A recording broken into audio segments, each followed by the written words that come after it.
Welcome to the Raised with Jesus podcast, 10 minutes every day where the life of Jesus meets yours. You've got your study Saturday for June 15th, 2019, and what we have today is an excerpt from Senator Jonathan Hawley's comments at the King's College of New York commencement. He provided the commencement address there, and then he summarized it and condensed it slightly for Christianity Today, which is a mainstream evangelical publication. And that's what I'll be reading from for today's study Saturday. He really touches on the idea that our standing with God and our understanding of where we stand with God prompts and affects every choice and every element of human behavior. And he really takes the time to understand and demonstrate this from history, from this man named Pelagius and the Pelagian error, and then he applies it to modern events. So as such, a Christian can understand this in the view of why do we do what we do? It's not a political post per se, but it definitely does touch on some common modern political ideas. And in that sense, as a Christian citizen, you and I ought to know why we do what we do and understand why the unbeliever does what he or she does.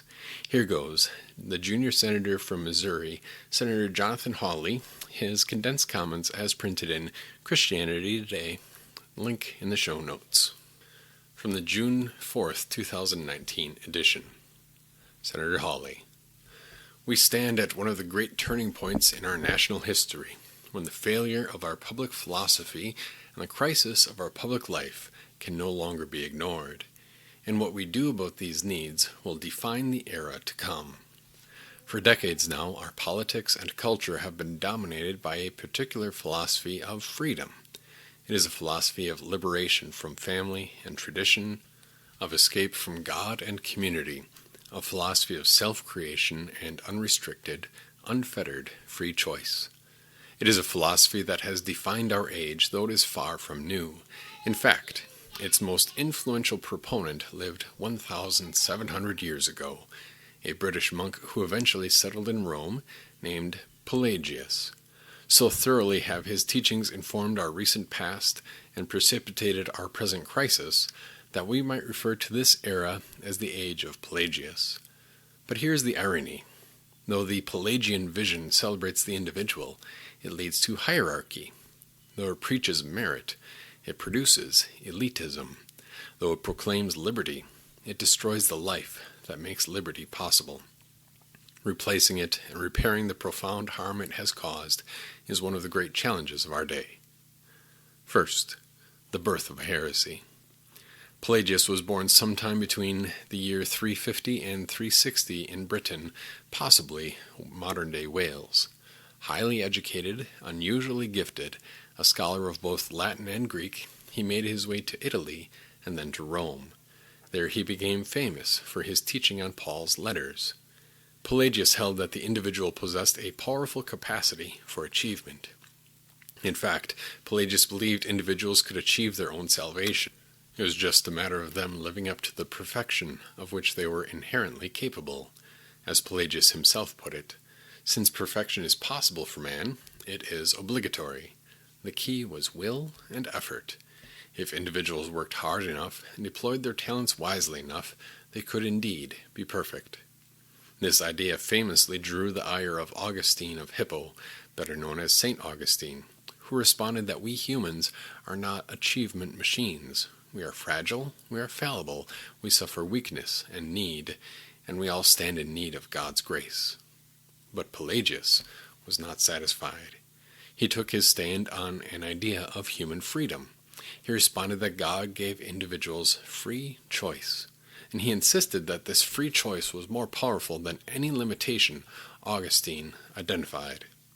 Augustine said that human nature was a permanent thing, but Pelagius didn't think so.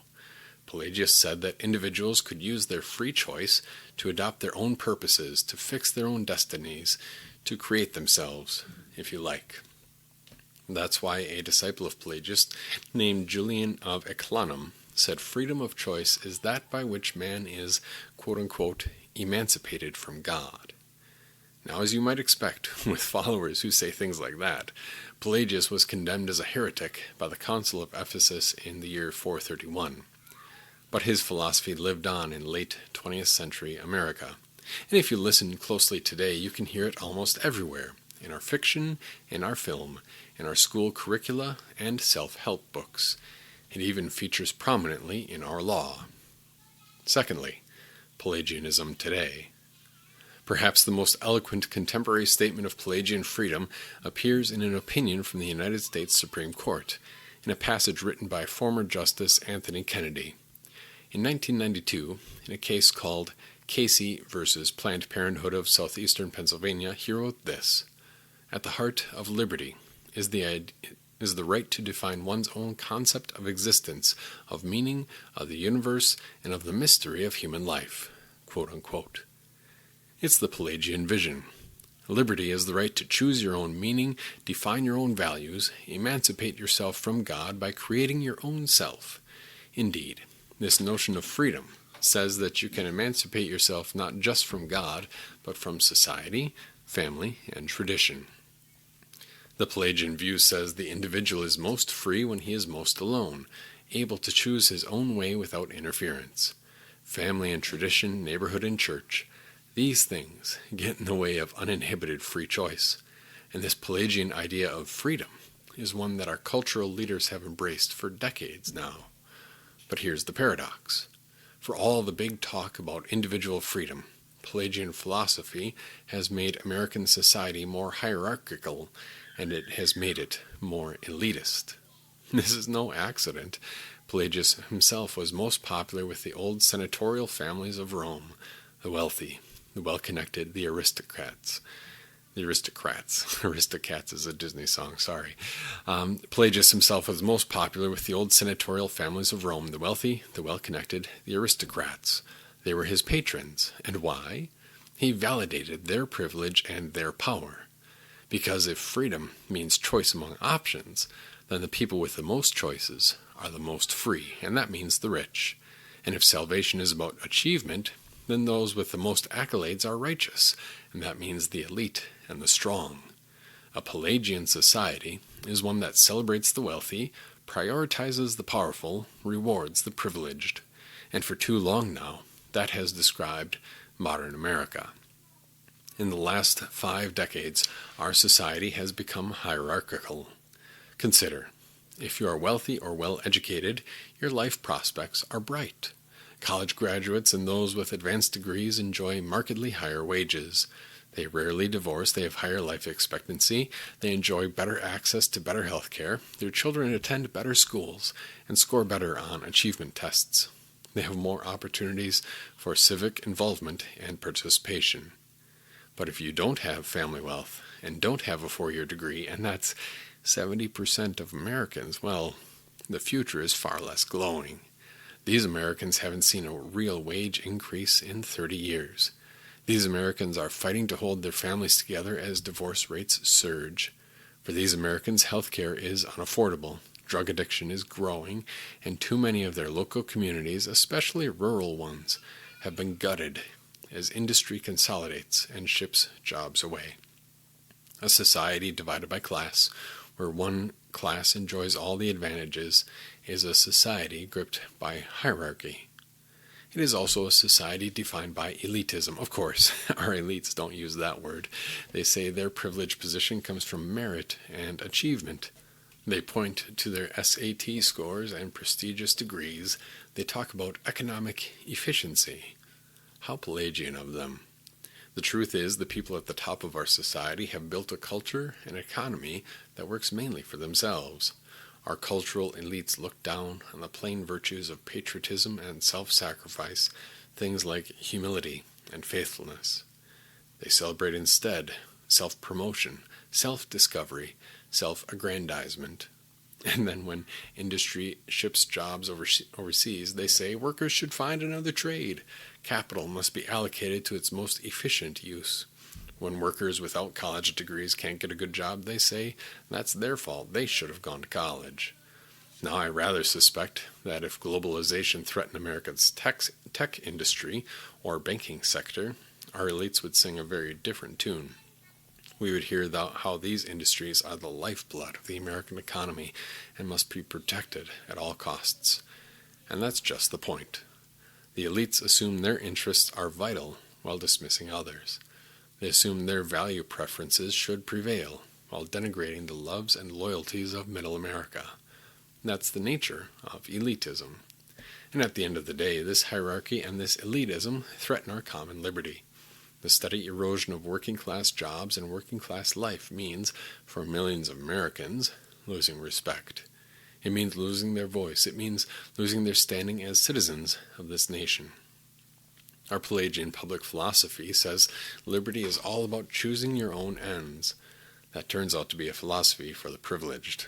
For everyone else, for those who can't build an identity around the things they buy, for those whose life is anchored in family and home and nation, for those who actually want to participate in our democracy, today's Pelagianism robs them of the liberty that is rightfully theirs. Fundamentally, Pelagius misunderstood the cross. Pelagius had not learned the meaning of Paul's words to the Corinthians when he wrote, "Not many of you were wise by human standards. Not many were influential. Not many were of noble birth. But God chose the foolish things of the world to shame the wise. God chose the weak things of the world to shame the strong. God chose the lowly things of this world and the despised things, so that no one may boast before him." 1 Corinthians 1, verses 26 through 29. The cross announces the weakness and need of every person, and that means it excludes the boasting and the pride of the few. The cross of Christ says that the talented, the well-born, the well-educated do not deserve special privileges. They are not more valuable than anyone else. The call of God comes to every person, and the power of God is poured out on all who believe. This has spiritual ramifications, but cultural and political ones as well. Paul says it is the humble, the everyday, those without social status whom God chooses to exercise his power. And so by extension, it is not the privileged, but the common man or woman, not the elite, but the everyday person who moves the destinies of the world. That burning insight was once the animating principle of American life, and we must make it so again. We must rebuild a culture that affirms the dignity of the working man and woman, that protects their way of life, and honors their central role in the life of this country. We must rebuild an economy that will offer opportunity for every American worker, whatever degree she may have, wherever he may live, an economy that rewards hard, productive work. For that, after all, is the work that built this country. We must rebuild a democracy run not by the elites, but by the great middle of America, a democracy that allows the working man and woman to realize their God-given ability to govern themselves and help manage the life of his nation. That is the great task of the hour. Joshua Hawley is the United States Senator from Missouri, the junior senator. This article was adapted from a commencement address given at the King's College in New York City on Saturday, May 11th. See the show notes for a link to the article as written in Christianity Today, and that other note about aristocrats versus aristocrats. That was me kind of going off script. Obviously, Senator Hawley wrote aristocrats. As far as further commentary, obviously he's speaking about a spiritual idea and a spiritual reality that bears itself out in cultural values and ideals, as well as legislative processes and whatever, how our economy really plays itself out. And speaking to people who are looking to become engaged in the workforce and graduating from a prestigious college, it's really a call to humility and a call really most broadly to Christ first and me not. But that means care and compassion for others, as well as humility, based on my standing before God that is found in the cross of Christ, and not in my own accomplishments. But we also must recognize the temptation of Pelagianism in our own hearts, when we are more obsessed and thoughtful about the successes of our children and base that success on the awards and the merits that they may receive, the colleges that they are accepted into, the jobs that they land, the salaries we make, the cars we drive, the houses we buy. It's so easy to get caught up in the gifts that our God has given to us and be distracted away from the God who has given those gifts. And so let each of us today and always bow our heads in humble thankfulness Thank you, Lord, for giving me all the things that you have done.